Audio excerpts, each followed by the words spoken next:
Good morning, ladies and gentlemen. I'm Armando F. Sanchez. Thank you for being on our production today. It's a very memorable show for me, very touching, very personal. It really encompasses a great deal of my life, and that is an experience of having gone to college and meeting an individual that I've known for 50 years. He was my mentor, he was my critic, he was my role model, and I have the honor of saying after 50 years, he's also my friend. Professor Francisco Vazquez, he's up in Sonoma State right now, and he's going to the dawn of his teaching career.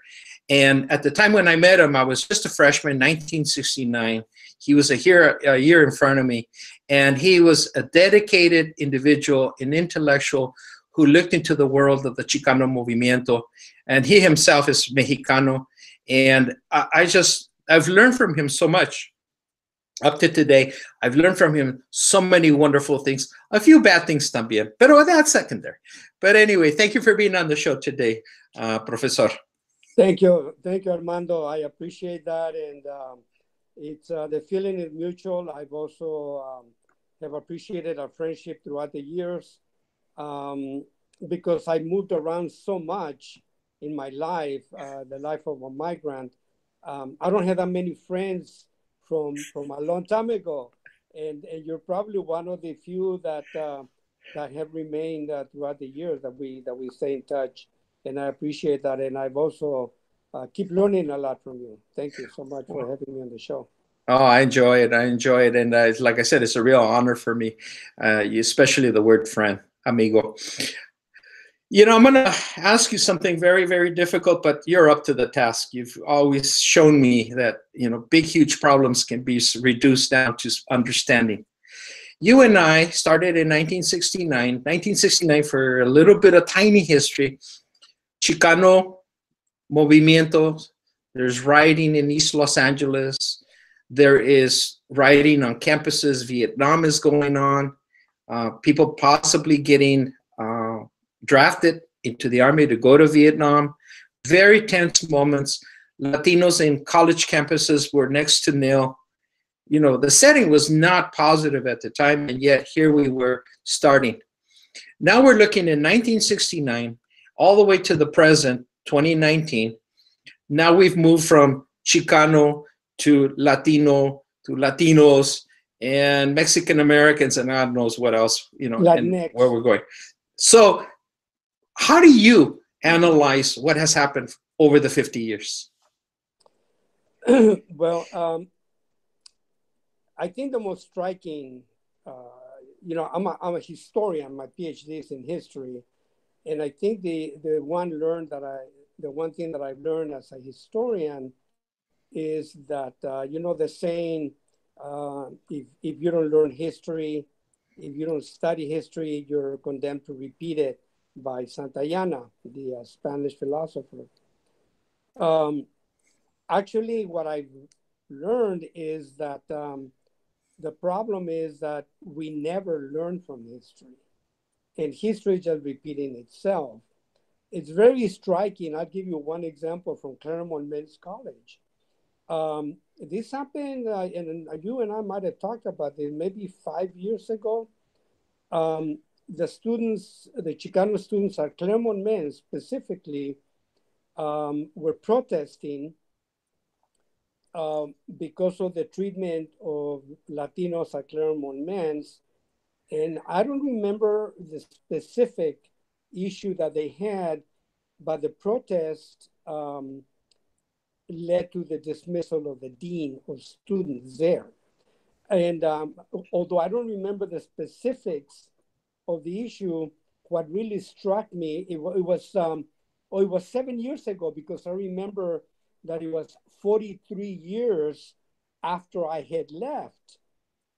And the issues were basically the same, that there was discrimination against Latinos at Claremont Men's College.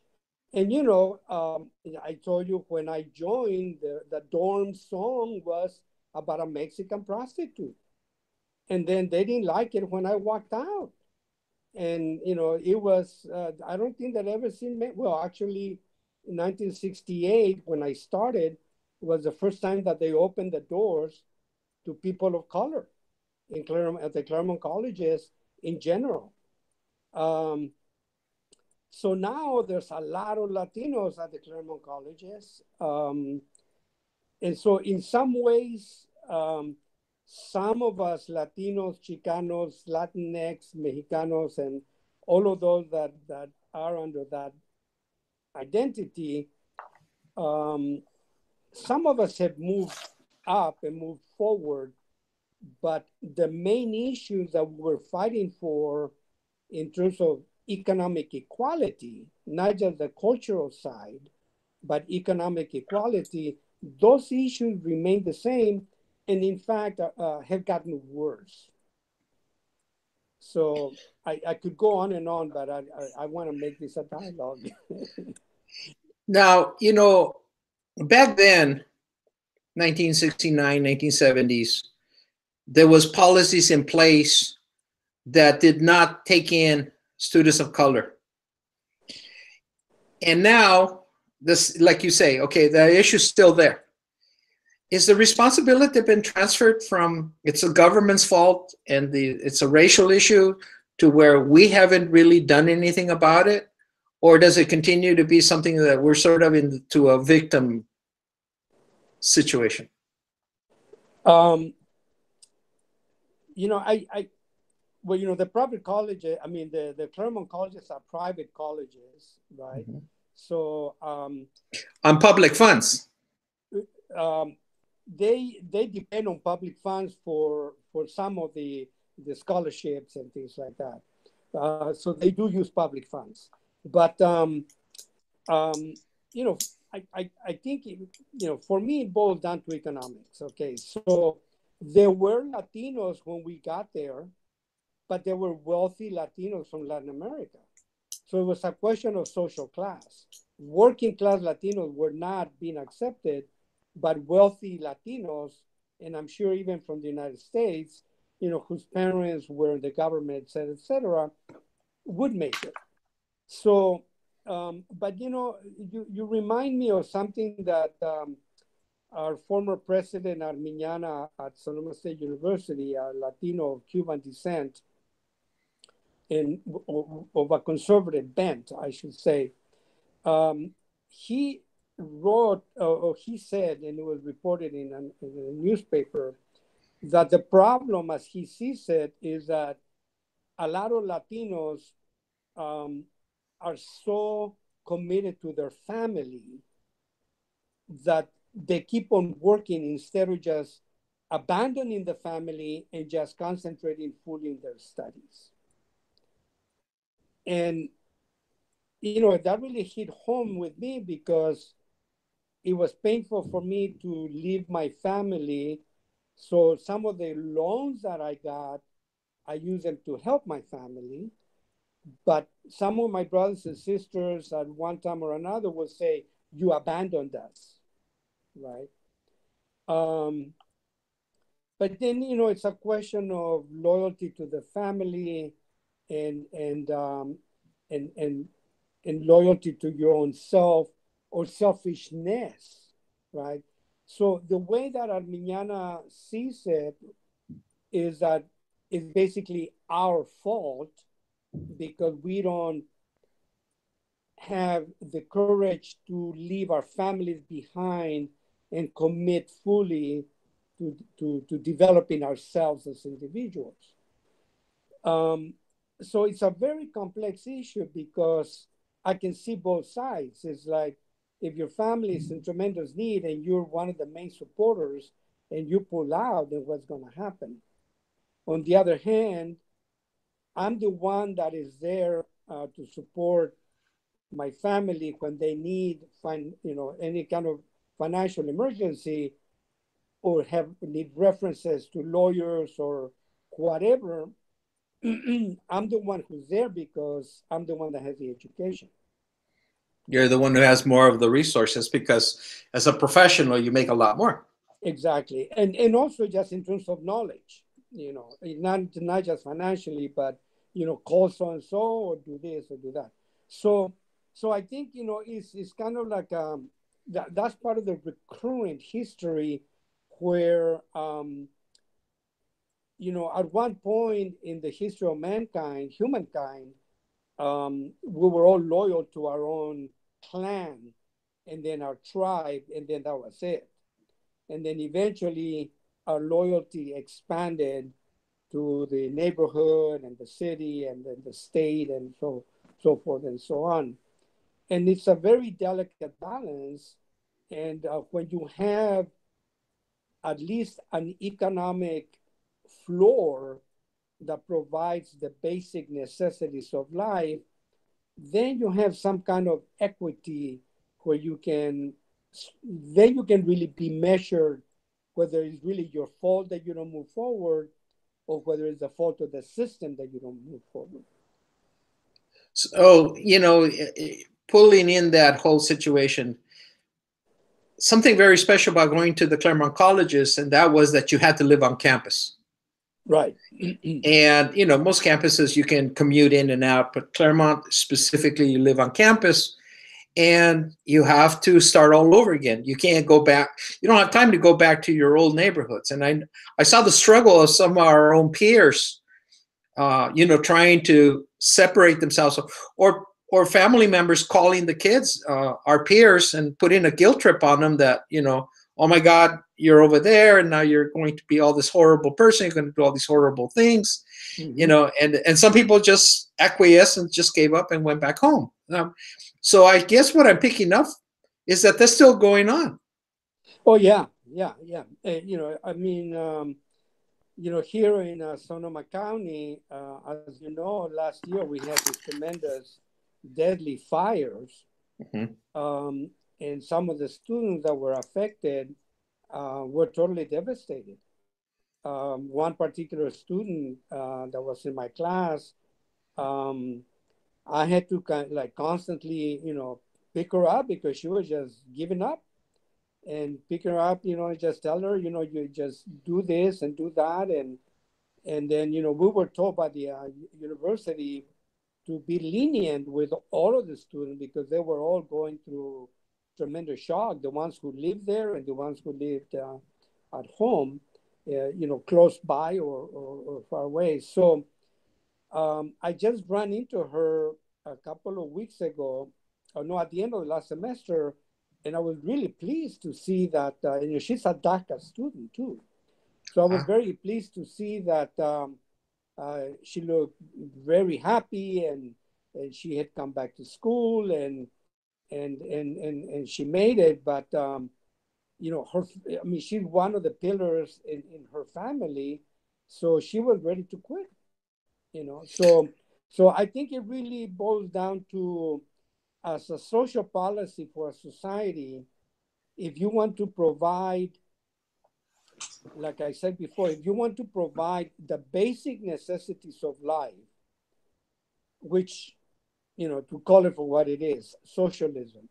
If you want to provide, for the government to provide the basic necessities of life so that you don't have to worry about where your food is going to come from or your health insurance is going to come from, when you have the basic necessities, then you can really fully dedicate yourself to develop yourself as an individual, and all of society benefits.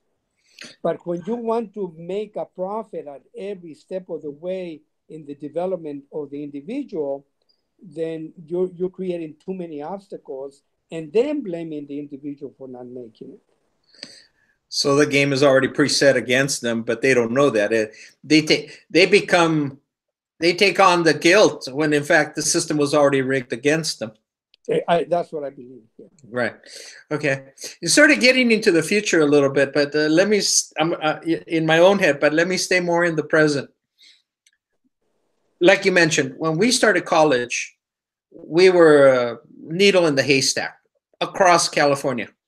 Today, over 50 years, the majority of the students in K-12 programs are now Latinos. And the number's increasing. I think it's 43, 52, 53% now. Right. That number's going to grow. Here we are, one of the most, if we were a country, would be the fifth most prosperous country in the world. But the near future is going to depend on the Latino community as a working force, also entrepreneurs, and etc. Do you see California as a professor from a public institution taking care of that problem before the problem is here, that we're going to depend more and more on these individuals, Latinos? Are we prepared for the future? In California, I am much more optimistic than in the country as a whole. And I think one of the positive things that has changed that in the last 50 years is the fact that we have a Latinos in the legislature. And the fact that, Kevin De Leon, for example, pushed to make California a sanctuary state. And they've done, not only Kevin De Leon, I mentioned him because he's a senator pro tem, and so he's the leader of the pack there. But I think that in California, we, especially with the new governor Newsom, considering the possibility of single pay insurance, single payer, so that like I was saying, you don't have to be worried about your health and go bankrupt just because you get sick. If you have all of that, because it's really, even from a capitalist perspective, it's the smart thing to do is to provide, to invest in your resources, which are the children, to make sure that they grow up healthy and educated and able to create a lot of wealth when they grow up, instead of making them dependent on the health system and the prison system, et cetera, et cetera. So I just don't really comprehend at all the thinking of some people that don't look at the material conditions and the necessity to invest. I am happy that in California we are doing that. So you're making me feel hopeful. Yes, I feel hopeful in that respect, yes. Okay. And even in your own immediate circle of where you are in Sonoma State, do you see the number of Latino students growing in terms of getting closer to graduation? And do you see something different in them that, given what we were like back in the 70s? Well, 1969, you mentioned in your introduction that I'm a Mexican that leaped into the Chicano movement, and that's a very apt description. 1969 was a big year for me because that's when Mecha members gave me a ticket to go to Denver, Colorado, to the first National Chicano Youth Conference put on by Corky Gonzalez, one of the three giants of the Chicano movement.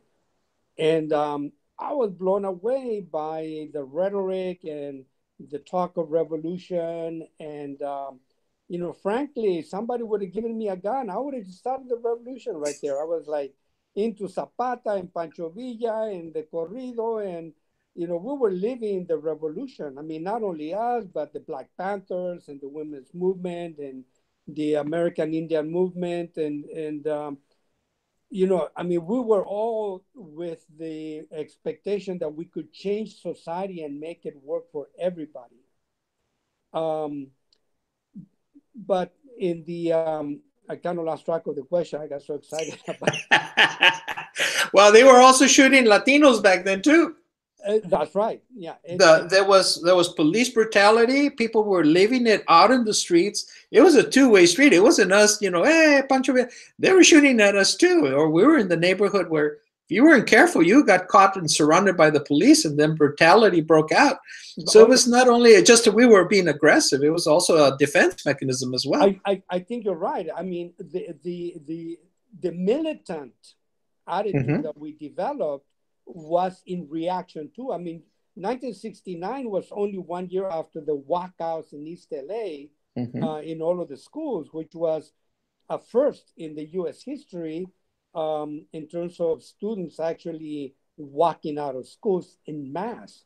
So no, absolutely, there was a reaction to the oppression of the 1950s, Mm-hmm. that this militant attitude. But I remember now the question that you asked me is that today, um, the you know the other thing that I had to bring in is the whole question of technology and social media, because the notion of a Chicano movement, paradoxically, 50 years later, the Chicano movement is still alive and well, because like I told a student many years ago, when he said, oh, the Chicano movement is dead, and this was like in the 1990s. And I said, no, there's a rhythm of the movement. Sometimes it goes up, sometimes it goes down, but the rhythm of the movement continues throughout history. You just cannot really kill, is never going to die as long as humans are in this planet, because it's really part of the struggle for human dignity. It just happens that we are the Chicanos struggling for human dignity. But a lot of the students and a lot of the people that I see in the community, I'm very involved in the community here, is that they don't really understand the communitarian spirit of um, judging ourselves, like we were talking about a minute ago. Is it really our fault? So a lot of Latinos are still going on the deficiency model. It's like there's something wrong with us. There's something wrong with our culture. And unconsciously, you can see a lot of Latinos that are ashamed of being Latino. They're ashamed of their names.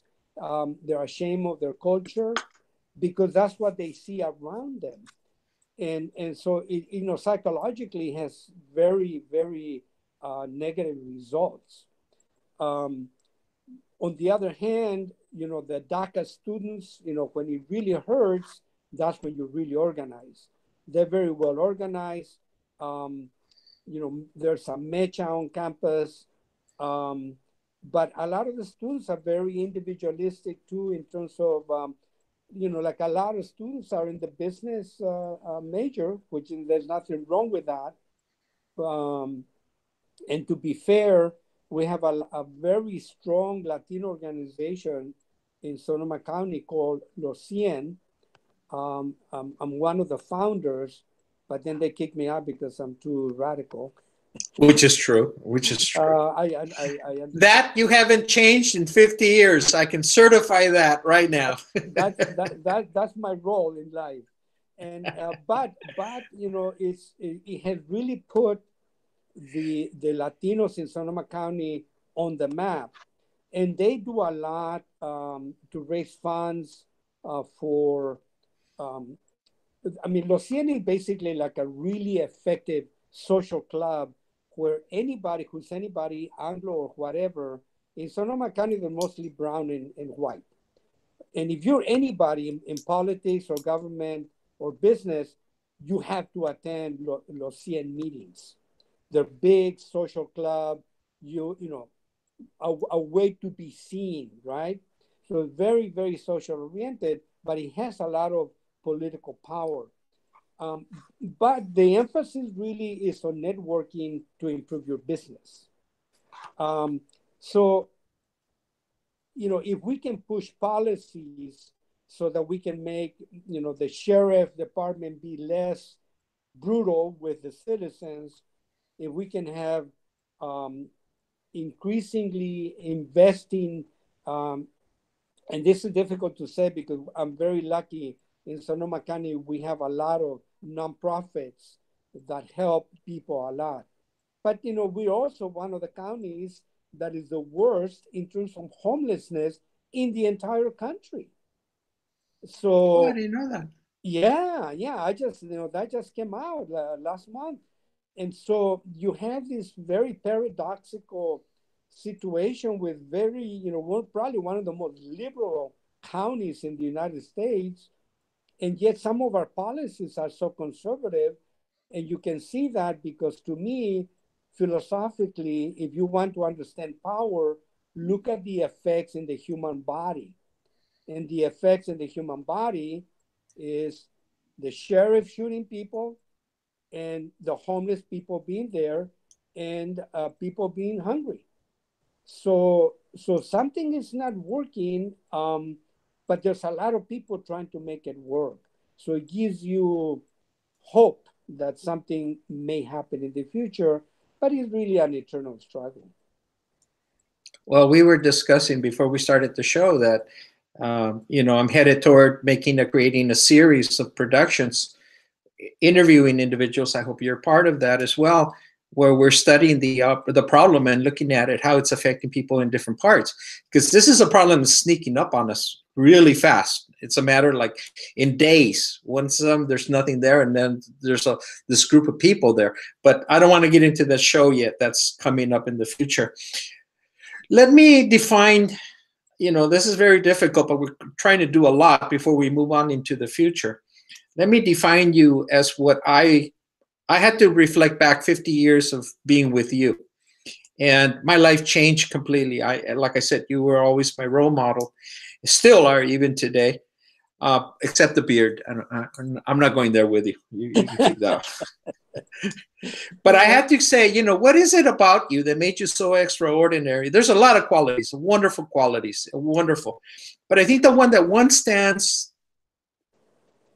primordial, number one, is that you were always proactive instead of reactive.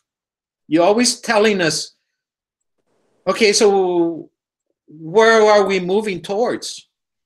Where a lot of people who were historians keep telling me about the past, to the point where I said, I've heard the story before, but where are we moving forward with that? And that's what I think has always been your radicalism, in my view. And I have forever been grateful for the future. Having said that, let me put you in what I think is one of your major strengths, and that is predict what you think is going to happen over the next 20 years. It could be California Latinos or U.S. Latinos. I think in terms of Latino or Latinx, again, it's very paradoxical. And some of my friends, I don't know if you remember Carlos Bacota, he used to be a professor. He was born and raised in East LA, professor in Claremont. But he came from Indiana, and he's now back in Indiana. And he wrote to me and he said, so many Latinos are supporting Trump. And then some other people, called me and they told me, they're not voting in Texas. It's like, what's going on? What's up with Latinos? And I wrote everybody and I said, why are you surprised? It's like, if you go to Latin America, you go to Spain, Latinos can be on the right or they can be on the left.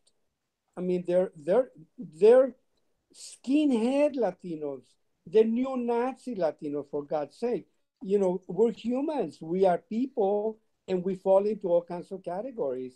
And what really dawned on me is that coming from the Chicano movement, we kind of created an imagined community thinking that everybody was like us, that we were all leftists and socialists and radicals, and we want the best for everybody, and like the existentialists, nobody's free until we're all free, blah blah blah, and that's just not the fact. So I think that the future for Latinos is pretty much the same future as the future for the rest of the people in Latin America and for the rest of the people in the United States, is that we either realize that we are connected and we have a symbiotic relationship.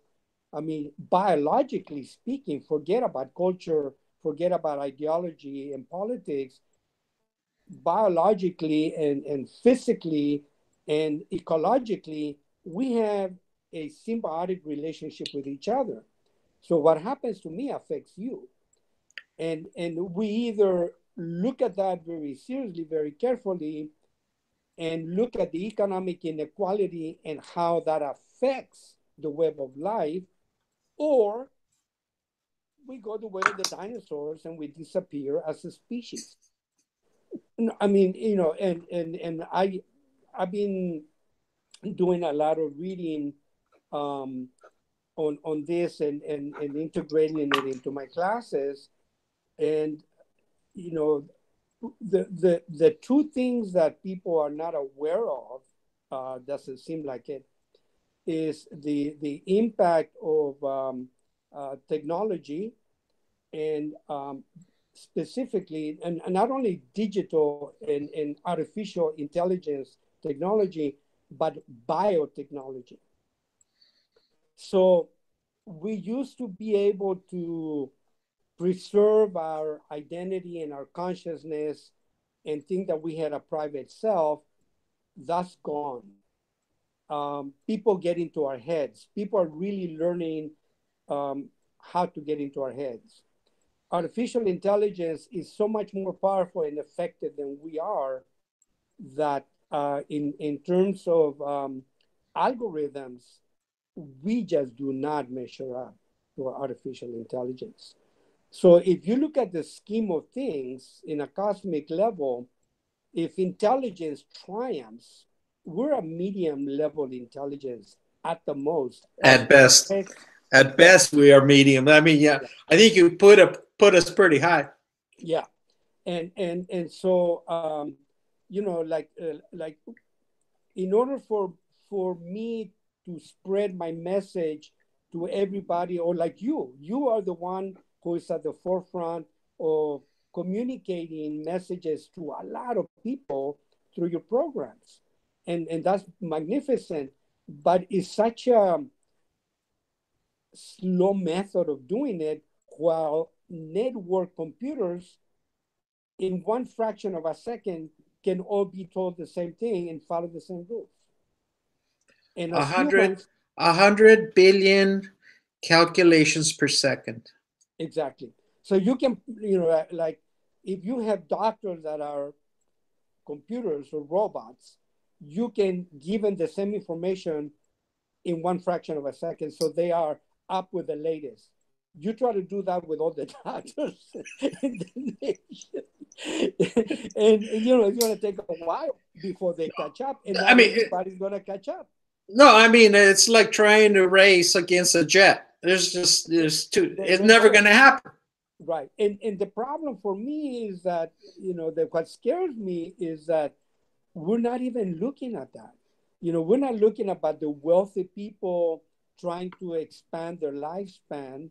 We're not looking at how they may be able to pay for their children to be superhumans, genetically modified babies. I mean, we're not really looking at, you know, we're not looking at the, I mean, we're moving backwards in so many ways, like in terms of the climate change. How do we address that? You know, that's a very negative kind of, a very pessimistic perspective.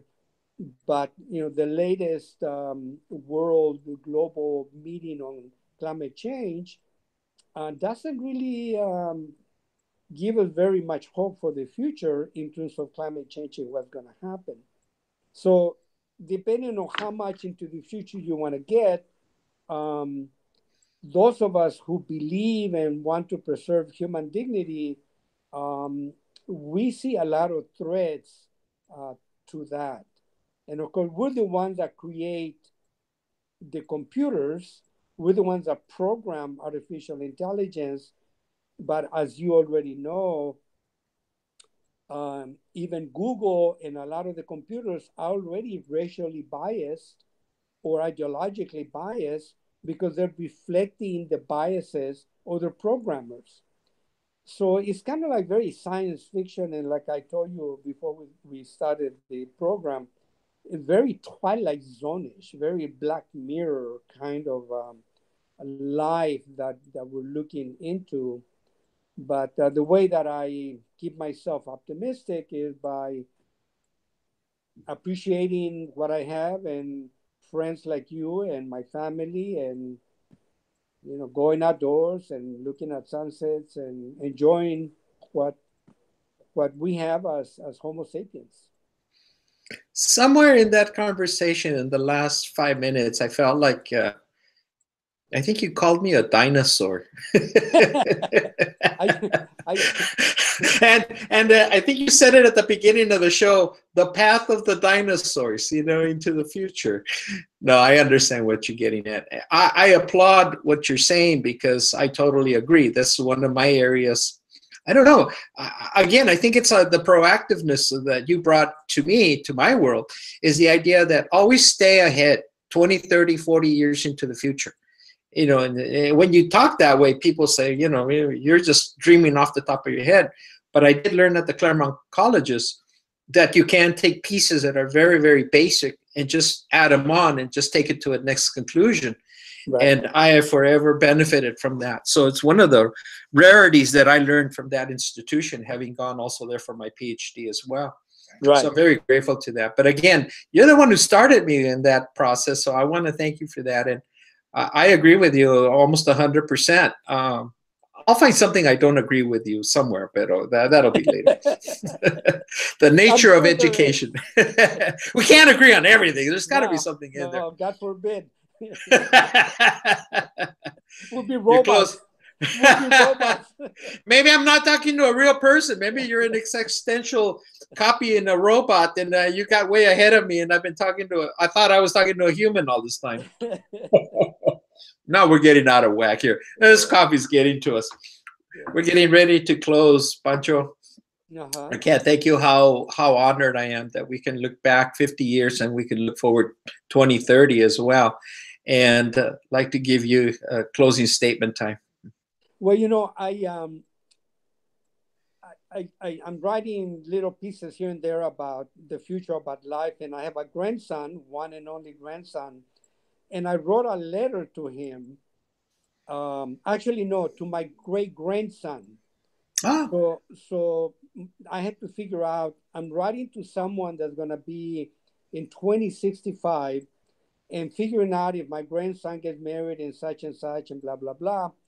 So my great-grandson, say in the next 50 years from now, my grandson, what would I tell him? And basically what I told him was, be true to yourself. Basically going back to the Greeks, know thyself and be authentic. Don't put on airs. Don't copy people and do what they do just because it looks cool or heavy.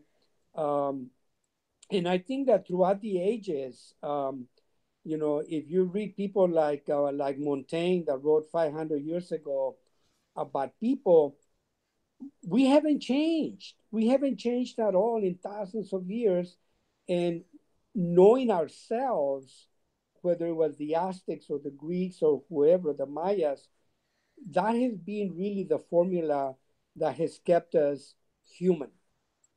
Who knows if we will remain human? Maybe we'll become cyborgs. But that's the only thing that I can think of telling my great-grandson. And that's what I would like to share with you. I'm taking it in. Anything, and as we were talking about the future, anything that is recorded, such as this, and goes into the internet, stays in the internet until the world disappears. So we're already starting to take the visual side of this and already sending out messages. And I agree with you, and I'm hopeful that by doing a series of productions, each one unto itself is a message of where we are today, and giving them something to compare and contrast with so that they can adjust and say, you know what, are we still repeating history? Where are we going to divert it and go in a new direction? Right. Well, even after the world ends, your program will still be somewhere in the universe. You're right. People You're in right. another planet. It still goes out. Them. Okay, let me fix myself then a little bit more, since I'll be seen by aliens, which is absolutely true. Lucky people. Yes. What I was gonna say, Pancho, I'd like to have you back on future shows. I like you have my full attention all the time, and I guess in a way, this is something it just came to my mind, dude. I love you. Oh, I love you. I love your friendship. I love, you changed my life for the better. And I'm one of countless thousands upon thousands that you've always spurred us to think more outside of ourselves, and you've done that from day one, and I appreciate it. And yes, you are a radical. Duh. Well, you know, I love you, and I'm honored that you say that. But you know, the way I feel like I'm just channeling some kind of ancient wisdom, but I'm just the radio. You know, I'm just the speaker, the medium, the conduit.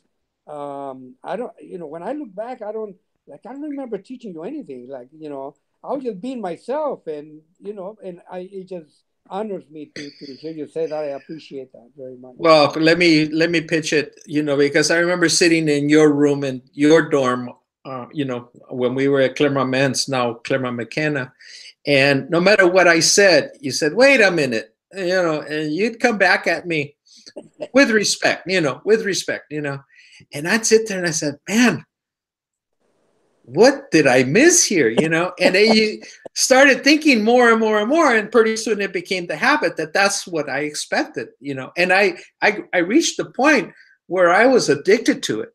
You know, if it wasn't like, we're not going to question it, we're not going to review it, we're not going to think about it into the future, then what are we doing? Right. And I carried on that with me, and wherever I went. And yes, it's very hard to be like that. People say, well, you know, you're not very sociable. I don't know what that means, but ultimately we have to think more. Yeah. And I think if we have the power to think, you've stimulated it in me and many others, and I'm grateful for that. And we're able to communicate 50 years later, right, based on that same conversation we had back then. That's right. That's really bizarre, you know. Thank you. Here we are, we're still taking on the issues. Thank you for making this possible. Yes, appreciate it. Oh, anytime. Okay, ladies and gentlemen, we've been talking to Professor Francisco Vazquez. He's up in Sonoma State. They consider themselves not to be part of Cal State. They're their own institution. They're in their own clouds up there. But anyway, I hope to have you back, not only on future shows or future topics, but I really do want you back also on the topic, and help me do the shows on homelessness. You know, because I know that's a very pressing issue, and I think it's just the tip of the iceberg of the economic issues that we're facing. And it's also connected very much so to the development of robots and the future of work. Right. That's a whole topic unto itself. But I think they're all mended together. And I think it's something we want to continue discussing 2019 and beyond. Thank you so much. Thank you, ladies and gentlemen. I'm Armando F. Sanchez. This is the production, Armando F. Sanchez production. If you have any questions, please feel free to contact me at afsanchez66@gmail.com. And if you have any comments or any thoughts and ideas you want to present over to Professor Vazquez, just send them to me and I'll forward it over to him as well. Thank you very much for being on the show today. And I continue to have high hopes that we will continue this dialogue as well into the future. Mi general, adiós. Muy bien, que la pases bien.